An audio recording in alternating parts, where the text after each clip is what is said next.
सुंदर नगर के गांव में पीलू चिड़िया रहती थी। उसके पिताजी फैक्ट्री में काम करते थे और माँ घर संभालती थी। पीलू गणेश जी की बहुत दिल से भक्ति करती थी। एक दिन पीलू के पिताजी का एक्सीडेंट हो जाता है और उनके हाथ पांव टूट जाते हैं। बबली कहती है, हे भगवान, ये तो बहुत बुरा हुआ। घर में शादी के लायक लड़की बैठी है और इनका एक्सीडेंट हो गया। इनके इलाज के लिए हमारे पास पैसे भी तो नहीं है। माँ, तुम चिंता मत करो। गणेश जी की कृपा से पिताजी की जान तो बच गई ना। इससे बढ़कर क्या हो सकता है। बाकी पिताजी के इलाज के लिए मैं पैसे कमाऊंगी। देखो माँ, मैं तो हर दिन गणेश जी को मोतीचूर के लड्डू भोग लगाती हूँ। वो लड्डू गणेश जी को बहुत अच्छे लगते हैं। अब से मैं मोतीचूर के लड्डू बनाकर बेचा करूँगी। गणेश जी की दया पर विश्वास रखो माँ। ठीक है बेटी, अब सब गणेश जी की कृपा पर ही हम छोड़ देते हैं। मुझे तेरी भक्ति और गणेश जी पर पूरा भरोसा है। इसके बाद पीलू मोतीचूर के लड्डू बनाना शुरू कर देती है। उन लड्डुओं को वो बहुत अच्छे से रंग बिरंगे कागज में पैक करती थी और उन्हें एक टोकरी में ले जाकर बेचने लगी है। मोतीचूर के लड्डू ले लो। घर के बनाए हुए शुद्ध स्वादिष्ट ऐसे लड्डू कभी भी नहीं खाए होंगे। तो हरी तोती उसको बुलाती है। अरे वाह पीलू, ये इन्हें देखकर ही खाने का मन कर रहा है। ऐसे मोतीचूर के लड्डू तो मैंने कभी नहीं देखे। एक खा कर देखिए हरी तोती मैडम। पीलू का लड्डू खाकर हरी तोती बहुत तारीफ करती है। वाह पीलू, मजा आ गया। 1 किलो पैक कर दे मेरे ससुराल में, तो इसकी बहुत तारीफ होगी। अपनी बेटी के जन्मदिन में मैं इसे बांटूंगी। गणेश जी की जय हो। इस तरह से पीलू दिन रात मेहनत करती थी, मोतीचूर के लड्डू बनाती और उसके पैसों से अपने पिताजी का इलाज करवाती थी और अपना घर खर्चा चलाती थी। धीरे धीरे उसके यहाँ ग्राहकों की भीड़ लगने लगती है। माँ, पापा, लड्डू अच्छे से बिक रहे हैं। गणेश जी की बहुत दया है। उन्हीं के लिए बनाए हुए भोग से हमारा घर चल रहा है। मेरी बेटी तो बहुत होनहार है। बबली अपनी बेटी को सराहती है। पीलू की तरक्की देखकर कालू कौवा बहुत जलने लगता है, क्योंकि उसके महंगी मिठाई की दुकान में अब कोई नहीं जा रहा था। पीलू के आने के पहले सब लोग मेरी दुकान से मोतीचूर के लड्डू खरीदते थे, लेकिन पता नहीं ये अपने लड्डू में ऐसा क्या मिलाती है कि सब इसके पास ही जाते हैं। इसका इलाज करना पड़ेगा। अगले दिन कड़क सेठ पीलू की दुकान में आते हैं। पीलू, तुम्हारे मोतीचूर के लड्डू की बहुत तारीफ सुनी है। मेरी नई फैक्ट्री का उद्घाटन है। तुम हमें 20 किलो मोतीचूर के लड्डू दे सकोगी? कड़क सेठ जी, आप मेरी दुकान में आए, ये मेरे लिए बहुत बड़ी बात है।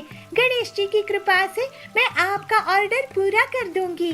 देखो पीलू, मेरी फैक्ट्री में विदेश से भी लोग आएंगे। अगर तुम्हारे मोतीचूर के लड्डू उन्हें पसंद आ गए तो तुम्हारे पास ऐसे बड़े बड़े ऑर्डर्स की लाइन लग जाएगी। कड़क सेठ जी, मैं आपको पीलू से आधे दाम में लड्डू दे सकता हूँ। आप तो मुझसे ऑर्डर दीजिए। मेरी पत्नी ने कही है कि पीलू गणेश जी की बहुत बड़ी भक्त है, उसी से मोतीचूर के लड्डू लेने के लिए, और उसने तुम्हारे बारे में शिकायत की थी कि तुम बासी मिठाइयाँ बेचते हो, तो अब यहाँ से भाग जाओ। ये सुनकर कालू की बेइज्जती हो जाती है। वो बहुत गुस्से में आ जाता है और पीलू से बदला लेने की ठान लेता है। उस रात पीलू कड़क सेठ के लिए लड्डू बनाने की तैयारी कर रही थी।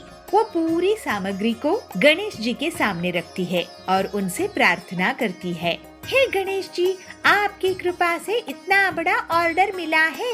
आप मुझे आशीर्वाद दीजिए कि मैं ये ऑर्डर सफलता से पूरा कर सकूं। फिर पीलू लड्डू बनाकर सोने चलती है। कालू मौका देखकर एक केमिकल का पैकेट लेकर उसके घर में घुस जाता है। इस केमिकल से पूरे लड्डू सड़ जाएंगे, मजा आएगा। कालू लड्डू में पाउडर छिड़क देता है और तुरंत ही लड्डू सड़ जाते हैं। पीलू को बदबू आती है। वो तुरंत उठ जाती है। अरे कालू, तुमने गणेश जी को भोग लगाए हुए लड्डुओं को खराब कर दिए। आखिर मैंने तुम्हारा क्या बिगाड़ा था?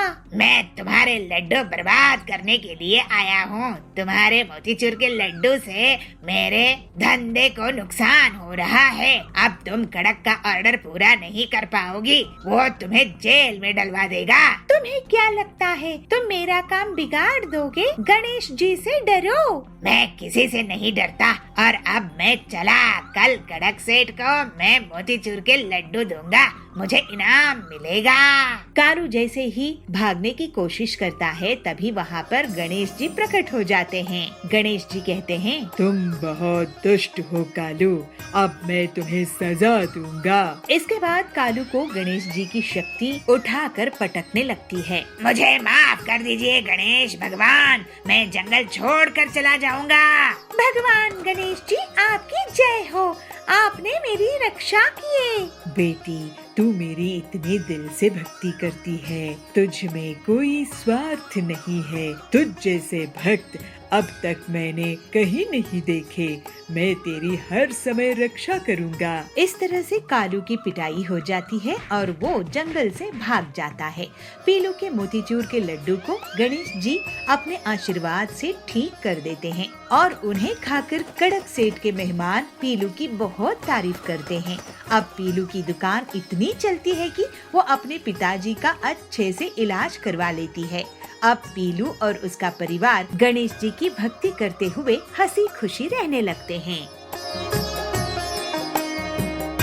बालापुर में टिल्लू चिड़ा एक गरीब नाई था। वो लोगों का हेयर कट करता था और पैसे कमाकर घर चलाता था। टिल्लू अपने बेटे और बहू के साथ रहता था। उसका बेटा बंटी इस काम को बिल्कुल भी पसंद नहीं करता था। उसे शहर जाकर कोई कारोबार करना था।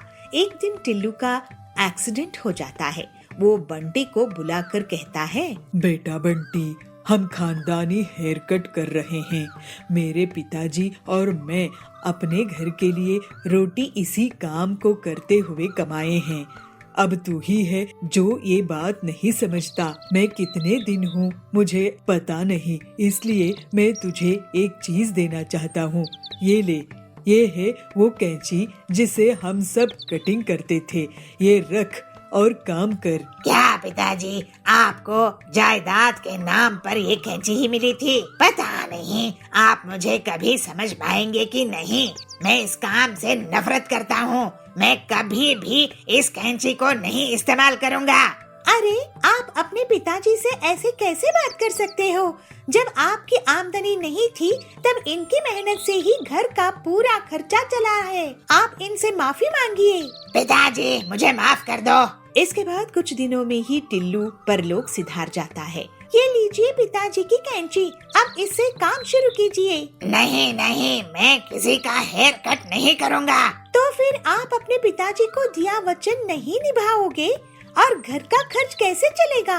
आप क्या चाहते हैं कि हम सब भूखे ही मर जाएं? अरे तुम क्या बकवास कर रही हो? मैं काम करने से तो मना नहीं कर रहा हूँ ना।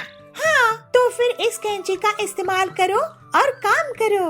बंटी जबरदस्ती लोगों की हेयर कटिंग शुरू कर देता है, लेकिन उसका मन नहीं लगता था। इस वजह से गड़बड़ हेयर कट करने लगता है। लोग उस पर गुस्सा करने लगते हैं। एक दिन परेशान होकर बंटी जंगल में जा रहा था, तभी उसको साधु दिखते हैं। वो बहुत भूखे होते हैं। बंटी उन्हें कुछ सेब खिला देता है। साधु जी, मेरा काम में मन नहीं लगता, क्या करूं? मेरे आशीर्वाद से तुम्हारा काम अपने आप हो जाएगा। इसके बाद बंटी अपनी हेयर कटिंग की दुकान में जाता है और लोगों की कटिंग करने के लिए जैसे ही अपने पिताजी की कैंची उठाता है, वो कैंची साधु के आशीर्वाद से अपने आप हेयर कटिंग करने लगती है और जल्दी ही वो बहुत फेमस हो जाता है। वाह जी, आप तो बहुत ही कमाल के काम करने लगे हो। मैंने तो सोचा भी नहीं था। तुम जानती हो पीलू, ये साधु महाराज के आशीर्वाद से हुई है। अब हम ना एक बड़ा घर खरीदेंगे। वाह जी। और बंटी एक बड़ी सी घर ले लेता है। इसके बाद बड़े बड़े हीरो उसके यहाँ हेयर कटिंग करवाने के लिए आने लगते हैं। पीलू, तुमने मुझे आलसी होने से बचा ली। अगर तुम नहीं होती तो मैं अपने पुरखों का हेयर कटिंग का काम नहीं करता। तुम्हारे कारण ही मैं इतनी तरक्की कर पाया हूँ। बड़ों का कहना मानना चाहिए जी, आपने भी वही किया। इस तरह से पीलू और बंटी खुशी खुशी रहने लगे। लोगों की मन की बात जानना बहुत कठिन होता है। अब बोले ना असली बात। पीलू के कहने पर कड़क वैसा ही करता है और चोर पूरा सच उगल देता है। भोजपुर गांव के जंगल में पीलू चिड़िया एक साधु के पास जाती है। साधु महाराज जी, मुझे कोई तरीका बताइए जिससे मैं लोगों के मन की बात जान सकूं। लोगों की मन की बात जानना बहुत कठिन होता है बेटी, लेकिन तुम्हें मैं एक सैनिटाइजर देता हूँ। तुम इससे जिस पर भी छिड़काओगी वो सच बोल पड़ेगा। अभी टीचर्स डे आने वाला है, मैं इससे बच्चों के मन की बात जान सकूंगी और उन्हें एक बेहतर स्टूडेंट बना दूंगी। ठीक है बेटी। अगले दिन फिर पीलू स्कूल जाती है और क्लासरूम में आती है। बंटी, तुमने होमवर्क क्यों नहीं किया है? ओ ना मैडम जी, टीचर्स डे की तैयारी कर रहा था तो टाइम कैसे निकला पता ही नहीं चला। पीलू उस पर साधु का दिया हुआ सैनिटाइजर छिड़का देती है और वो सच बोलने लगता है। मैडम जी, मैं सो रहा था, मोबाइल में गेम खेल रहा था, होमवर्क करने का मन नहीं था और टीचर्स डे कब है मुझे पता ही नहीं। अब बोले ना असली बात। बंटी को पनिशमेंट मिलती है। कालू ये सब देखकर सोचता है, मैं ये सैनिटाइजर चुरा लूंगा। कालू पीलू के बैग से चुपचाप सैनिटाइजर चुरा लेता है। फिर वो मजे लेने लगता है। वाह भाई साहब, आपके बेटे को तो बहुत अच्छी नौकरी लगी है। कालू उस पर सैनिटाइजर छिड़का देता है। मेरा बेटा आपके बेटे से ज्यादा टैलेंटेड है। आपका बेटा रिश्वत देकर नौकरी में लगा है। अरे क्या बकवास कर रही हो? और कालू हंसता है। शाम में कालू पीलू और उसके पति जाबाज के घर के पास जाते हैं। क्यों जाबाज जी, आज भी आप घर लेट आए हो? कहाँ थे? वह एक दोस्त से मिलने अस्पताल गया था। कालू उस पर सैनिटाइजर छिड़का देता है। अरे मैं कोई अस्पताल नहीं गया था। तुम टीचर हो ना, तो तुम्हारी डांट से डर लगता है तो थोड़ा झूठ बोल दिया। मैं तो बार में गया था। हाँ, अभी मजाक चकाती हूँ तुमको। जाबाज की झाड़ू से पिटाई हो जाती है। ये देखकर कालू बहुत ही खुश होता है। तभी पीलू उससे सैनिटाइजर छीन लेती है और कालू को डांट लगती है। कालू, ये तुम स्टूडेंट्स के भले के लिए था, तुम्हारी मस्ती के लिए नहीं। अब तुम टीचर्स डे में 5 ऐसे लिख कर लाओगे।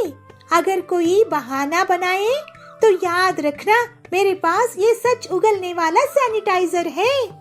जी जी मैडम। ये सुनकर कालू वहाँ से भाग गया। अरे पीलू, ये साधु का दिया सैनिटाइजर इतना असरदार है, ये तुम इससे कड़क की मदद क्यों नहीं करती? सुना है वो एक बहुत बड़े चोर को पकड़कर लाया है, लेकिन वो पैसा कहाँ छुपाया है ये नहीं बता रहा है। मेरा भाई इंस्पेक्टर कड़क की भी मैं इसी सैनिटाइजर से मदद करती हूँ। फिर पीलू कड़क के पास पुलिस स्टेशन जाती है। कड़क भाई, ये सैनिटाइजर लो और इस चोर पर छिड़का दो। पीलू के कहने पर कड़क वैसा ही करता है और चोर पूरा सच उगल देता है। फिर सभी बच्चे पीलू को टीचर्स डे पर बहुत सम्मान देते हैं। कालू उस पर 5 ऐसे पूरी ईमानदारी से लिख कर लाता है और सरकार भी पीलू को टीचर्स डे के दिन चोर से पैसा निकलवाने के लिए इनाम देती है। इस तरह से पीलू एक अच्छी टीचर होकर सभी स्टूडेंट्स का जीवन सुधारने में कामयाब होती है। अरे मुझे पागल समझ के रखी हो क्या पीलू चिड़िया? मैं तुम्हें सीक्रेट क्यों बताऊं? मैं अपना क्या नुकसान कर लूं? अभी चलो भागो यहाँ से। अरे ये कालू क्या कर रहा है? पक्षियों के अंडे क्यों चुरा रहा है? एक जंगल में पीलू चिड़िया अपने पति बबलू के साथ रहा करती थी। पीलू वड़ा पाव बेचकर अपना घर का खर्च चलाया करती थी। जंगल के पक्षी पीलू चिड़िया के ठेले से वड़ा पाव खरीदकर मजे से खाते थे। पीलू के वड़ा पाव की बिक्री देखकर कालू कौवा उससे बहुत जलता था और एक दिन कालू कौवे ने भी अपना ठेला पीलू के ठेले के सामने लगा दिया। कालू आवाज लगाकर वड़ा पाव बेचना शुरू कर देता है। आओ आओ वड़ा पाव खाओ, गर्मा गर्म पंजाबी वड़ा पाव खाओ। अरे हरिया काका इधर आओ, वहाँ कहाँ जा रहे हो वड़ा पाव खाने? अरे मेरा वड़ा पाव खाओगे तो सब खाना भूल जाओगे। इस तरह से कालू के आवाज देने पर हरिया काका उसके पास जाते हैं। अरे कालू, तूने भी वड़ा पाव की दुकान लगा ली? देखूं तो सही तेरे वड़ा पाव में कितना दम है, जरा एक प्लेट दे। अगर अच्छे नहीं हुए तो मैं तुझे पैसे नहीं दूंगा। अरे हरिया काका, एक बार खा के तो देखो, डबल लोगे। फिर हरी काका कालू के वड़ा पाव खाता है और उसकी बहुत तारीफ करता है। अरे वाह कालू, तूने तो बहुत ही कमाल के वड़ा पाव बनाए हैं। अब से मैं तेरी ही दुकान में आऊंगा। इसके बाद से तो कालू की दुकान निकल ही पड़ी। जो भी पक्षी उसके वड़ा पाव खाता उसकी बहुत तारीफ करता। कालू की दुकान चलने से पीलू को अपने वड़ा पाव बेचने में परेशानी आने लगी। इस तरह कई दिन निकल जाते हैं। पीलू को बहुत नुकसान होता है क्योंकि अब उसके ठेले में कोई भी पक्षी नहीं जाता था। पीलू सोचती है, मैं ऐसा क्या करूं जिससे मेरे ठेले में फिर से भीड़ लगनी शुरू हो जाए, फिर से लोग मेरे वड़ा पाव खाने लग जाएं। मुझे कुछ न कुछ करना ही होगा, नहीं तो मेरी दुकान ही बंद हो जाएगी। ऐसा सोचकर पीलू कालू कौवे के पास जाती है और कालू से कहती है, कालू भैया, आप वड़ा पाव में ऐसा क्या मिलाते हो जिससे सभी आपके यहाँ वड़ा पाव खाने आने लगे हैं? आप भी अगर मुझे सीक्रेट बता दो तो मैं कहीं दूर जाकर वड़ा पाव का ठेला लगा लूंगी, जिससे मेरी भी आमदनी फिर से शुरू हो सके। ऐसा सुनकर कालू उस पर गुस्सा करता है।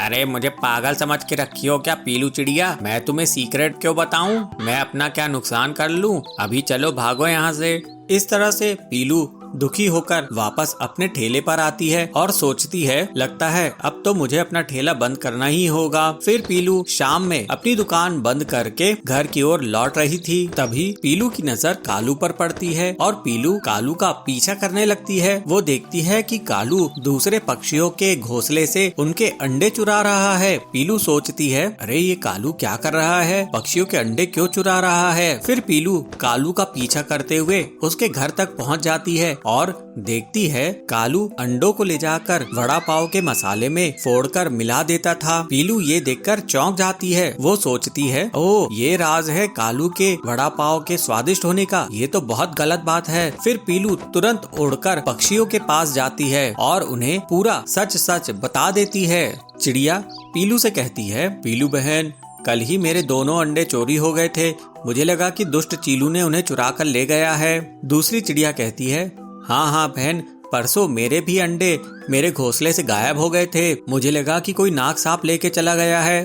हरिया काका कहते हैं, चलो चलकर हम उस बदमाश कालू को पकड़ते हैं और उसकी अच्छे से पिटाई करते हैं। वो हमारे अंडे हमें ही खिला रहा है। फिर सभी पक्षी कालू के घर पर धावा बोल देते हैं, क्यों रे कालू, तू कितना बदमाश है, तू हमारे अंडे चुराकर हमें ही वड़ा पाव में मिलाकर खिला रहा था।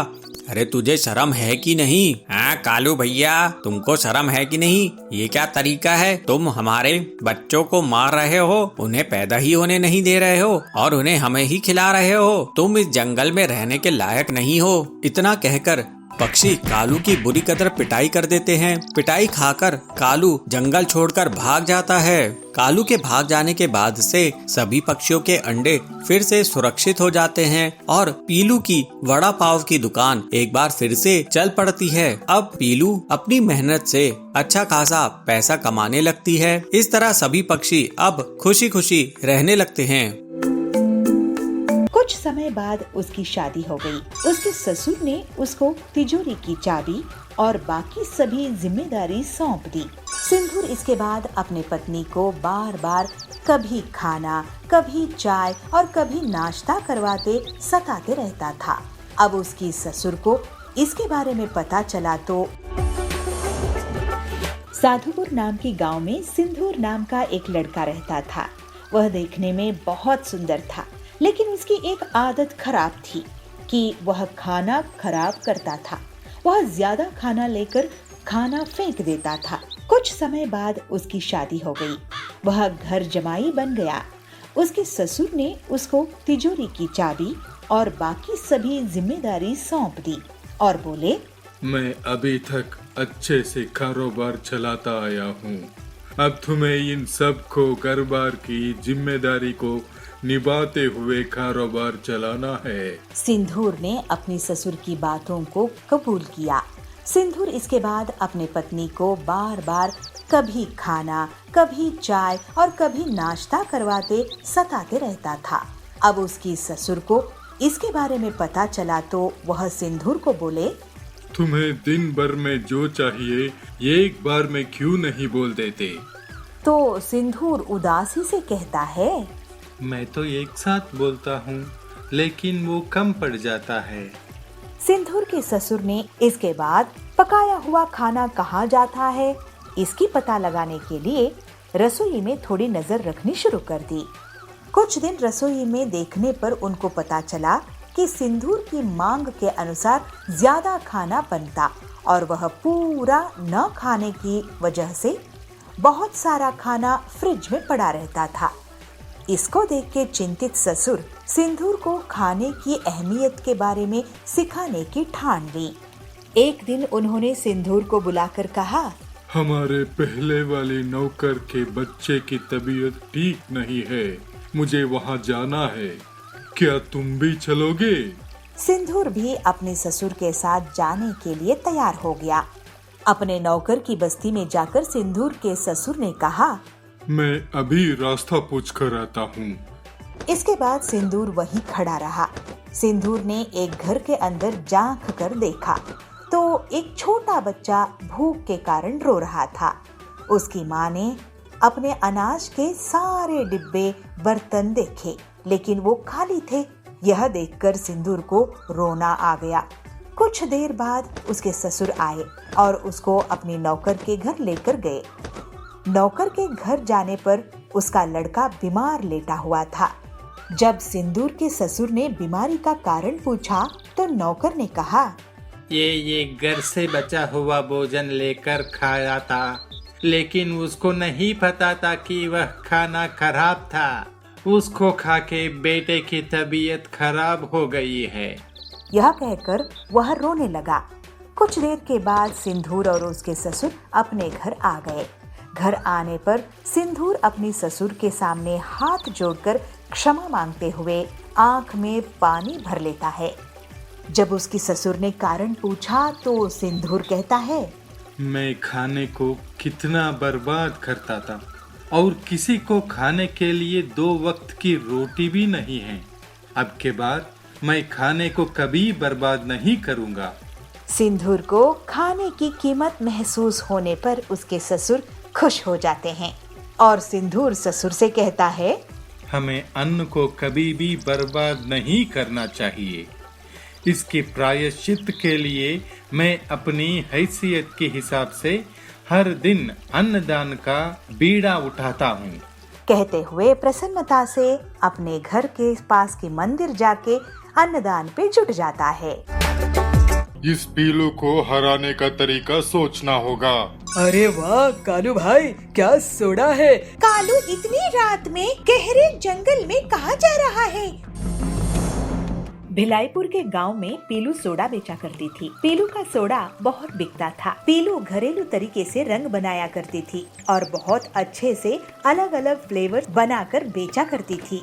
ये लोगों को बहुत पसंद आता था। उसकी दुकान के सामने कालू की भी सोडा की दुकान थी, लेकिन वो बहुत ही आलसी था और पीलू की तरक्की से जलता था। सोडा ले लो सोडा, रंग बिरंगे अलग अलग फ्लेवर्स के सोडा। ऐसे फ्लेवर्स आपको पूरे जंगल में कहीं नहीं मिलेंगे। सोडा ले लो सोडा, हाजमा ठीक करने वाला सोडा। तो टिल्लू कहता है, कालू भाई, आजकल लोग शौक के लिए सोडा पीते हैं, हाजमा ठीक करने के लिए नहीं। इसलिए हम पीलू की दुकान में जाते हैं, वहाँ एक से एक फ्लेवर के सोडे मिलते हैं। ये सुनकर कालू बहुत गुस्सा करता है। टिल्लू पीलू की दुकान जाकर पूरे परिवार के लिए सोडा ले लेता है। ये लो टिल्लू भैया, फैमिली पैक सोडा, 500 रुपए हुए। कालू सोच में पड़ जाता है। इस पीलू को हराने का तरीका सोचना होगा, नहीं तो मुझे ये गरीब कर देगी और मुझे जंगल छोड़कर जाना पड़ेगा। उस रात कालू जाबाज चील के पास जाता है और जंगल से एक पाउडर लेकर आता है, जिसको वो अपने सोडा में मिलाता है। अगले दिन कालू मिलावटी सोडा बेचने लगता है। सोडा ले लो, इंटरनेशनल सोडा, एक बार पियोगे तो बार बार पियोगे। सोडा ले लो, इंटरनेशनल सोडा, एक बार पियोगे तो बार बार पियोगे। अरे कालू भैया, तुम कहाँ से इंटरनेशनल सोडा ले आए? वो मेरे जीजाजी ने भेजे है अमेरिका से। एक बार पी के तो देखो ठिल्लू भाई, बार बार पियोगे। ठीक है, एक दो, नहीं अच्छा लगा तो पैसे नहीं दूंगा। कालू टिल्लू को सोडा देता है और टिल्लू एक के बाद एक 5 सोडा पी जाता है। अरे वाह कालू भाई, क्या सोडा है! इसके सामने तो पीलू का सोडा एकदम बकवास है। मैं अपने दोस्तों को भी यहाँ लाता हूँ। और जल्दी ही पीलू की दुकान खाली हो जाती है। कोई भी ग्राहक उसके पास नहीं जाता है और सिर्फ कालू के पास ही सब सोडा पीते हैं। पीलू, तुम जंगल छोड़कर अफ्रीका चली जाओ, वही तुम्हारे लिए सही रहेगा। मैं तो बर्बाद ही हो गई हूँ। ये अचानक से कालू का कौन सा जीजा जी पैदा हो गया अमेरिका में। उस रात पीलू अपनी दुकान बंद करके जा रही थी। वो बहुत उदास थी और जंगल छोड़ने के बारे में सोच रही थी। तभी उसे कालू दूर जंगल में उड़ता हुआ दिखता है। अरे कालू इतनी रात में गहरे जंगल में कहाँ जा रहा है? इसका पीछा करती हूँ। और पीलू जाबाज के साथ उसके सौदे को होता हुआ देख लेती है। पीलू अपने मोबाइल में सब रिकॉर्ड कर लेती है और फिर कालू को वो पाउडर घर में सोडा में मिलाते हुए भी रिकॉर्ड कर लेती है। पीलू तुरंत ही हरिया इंस्पेक्टर के पास जाती है। इंस्पेक्टर साहब, ये देखिए, कालू सोडा में नशा मिला रहा है। हरिया वो वीडियो देखता है और बहुत गुस्सा करता है। मैं इसकी हड्डियाँ तोड़ दूंगा। फिर हरिया सभी चिड़ियों को लेकर कालू के घर जाता है। कालू, तुम मुझे नशा वाला सोडा बेच रहे थे, अब हम सब तुम्हारा नशा उतारेंगे।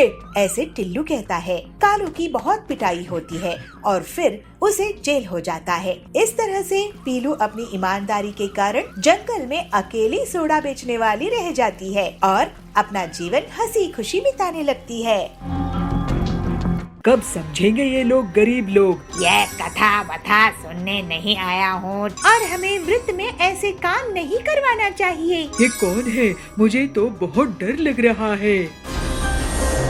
सुंदरनगर गांव के जंगल में कड़क सेठ बहुत ताकतवर जमींदार था। वो और उसका दोस्त जाबाज चील गरीब मजदूरों से अपने खेत के काम करवाते थे, लेकिन मजदूरी के लिए पैसे नहीं देते थे। इस वजह से मजदूर बहुत दुखी रहते थे। उन मजदूरों में दुर्गा भक्त पीलू भी थी। पीलू बहुत ही दयालु थी और मजबूरी में मजदूरी करती थी। ऐसे ही नवरात्रि के समय एक दिन कड़क पूछता है, अरे ये मजदूर क्यों नहीं आए? मेरा नुकसान हो रहा है। खेती का काम बहुत महंगा होता है। कब समझेंगे ये लोग गरीब लोग? तो जाबाज कहता है, अरे कड़क भाई, ये पीलू है ना, इसने सबको नवरात्रि का व्रत करने के लिए कह रखी है। इसी वजह से ये सब कमजोर हो गए हैं। पीलू को पकड़ कर ले आओ और उसी से पूरी मजदूरी करवाऊंगा। उसका जो भी साथ दे उसे भी भूखे पेट मजदूरी करवाएंगे। बड़े आए दुर्गा भक्त। तो जाबाज कहता है, ठीक है भाई। फिर कुछ ही देर में जाबाज पीलू के घर में पहुंच जाता है। वहाँ पर पीलू सबको दुर्गा जी की कथा सुना रही थी। ये देखकर जाबाज बहुत गुस्से में आ जाता है। उसको देखकर बहुत से मजदूर पक्षी वहाँ से भाग जाते हैं। आइए जाबाज जी, आप भी कथा सुन लीजिए। तो जाबाज कहता है, यह कथा वथा सुनने नहीं आया हूँ, चलो मजदूरी करने। लेकिन आज तो नवरात्रि का व्रत है, आज दुर्गा जी की कथा सुननी चाहिए। तो सुंदरी कहती है, हाँ हम पीलू के साथ है। तो बंटी कहता है, एक दिन भी हमें आप चैन से नहीं रहने देते हैं। पीलू कितनी बड़ी भक्त है, आप उसे कम से कम छोड़ दो। तो जाबाज कहता है, अब तो तुम दोनों को भी मैं इस पीलू के साथ लेकर जाऊंगा। कड़क भाई, ये तीनों को लेकर आया हूँ। ये पीलू बहुत बड़ी बदमाश है, कह रही थी कि देवी की भक्ति करनी है, मजदूरी नहीं। तो कड़क कहता है, अब इसको डबल मजदूरी करनी पड़ेगी। ऐसे कड़क उनसे दिन रात काम करवाता गया, लेकिन व्रत होने की वजह से वो लोग कुछ नहीं खाए थे और कमजोर पड़ने लगे। तो पीलू कहती है, कड़क सेठ जी, हम मजदूरी कर रहे हैं जिससे आपकी शानो शौकत है। आपको भी हमें मेहनत के पैसे देने चाहिए और हमें व्रत में ऐसे काम नहीं करवाना चाहिए। इन दोनों को कुछ फल तो दीजिए। तो कड़क कहता है, तू जरूरत से ज्यादा बोलती है, तुझे भक्ति करनी है तो मंदिर में क्यों नहीं काम करने लगती है तू। तो जाबाज कहता है, सही बात है, तुझे पैसे नहीं मिलेंगे, ना ही खाने के लिए कुछ मिलेगा। अब काम कर वरना तेरी हड्डी पसली तोड़ दूंगा। कड़क की धमकी से सब डर जाते हैं। कड़क और जाबाज बहुत ही क्रूर थे। वो सुंदरी और बंटी को कुछ भी खाने को नहीं दे रहे थे। पीलू हिम्मत दिखाती है, हे दुर्गा माँ, आप ही हमारी रक्षक हो, आप ही इन दुष्टों से सुंदरी और बंटी को बचाओ। जो बुरा होना है मेरा हो जाए, क्योंकि मुझे तो बस आपकी भक्ति से मतलब है। ये दोनों मेरे कारण ही फंस गए हैं। पीलू खुद बहुत कमजोर हो चुकी थी, लेकिन वो दुर्गा जी को लगातार याद करती रहती थी। जय माँ अम्बे, जय माँ अम्बे, जय माँ अम्बे। सुंदरी और बंटी बेहोश हो जाते हैं। बड़ी आई भक्त मंडली। कमजोर मजदूर। तभी वहाँ पर बहुत तेज रोशनी होती है। अरे ये क्या, लगता है माँ प्रकट हो रही है। दुर्गा माँ कहती है, पीलू बेटी, मैं तुम्हारी भक्ति की परीक्षा ले रही थी। तुम बहुत नेक दिल की हो और मुझे माँ मानती हो। बेटी, तुम्हें जो भी तकलीफ इन बदमाशों ने दी है, अब उसका इन्हें सजा मिलेगी और तेरा कल्याण होगा बेटी। दुर्गा जी की कृपा से पीलू पूरी तरह से स्वस्थ हो जाती है। अरे नहीं, ये कौन है? मुझे तो बहुत डर लग रहा है। तो जाबाज कहता है, मेरी आंखें चुभ रही है। दुर्गा जी उन दुष्ट को बहुत दंड देती है और उनका सारा घमंड टूट जाता है। माँ दुर्गा, मुझे आपकी भक्ति से कभी भटकने नहीं दीजिएगा। दुर्गा जी के आशीर्वाद से पीलू उस जमीन की मालकिन बन जाती है। उसके पास बहुत सी धन दौलत आ जाती है। पीलू सभी गरीबों की ख्याल रखने लगती है। दुर्गा जी के मंदिर में आए दिन भंडारा करवाती है। वो अब कड़क और जाबाज को भी अच्छे प्रसाद देती थी। वो दोनों अब पूरी तरह से सुधर गए थे। अब दुर्गा जी की कृपा से सभी हंसी खुशी रहने लगे।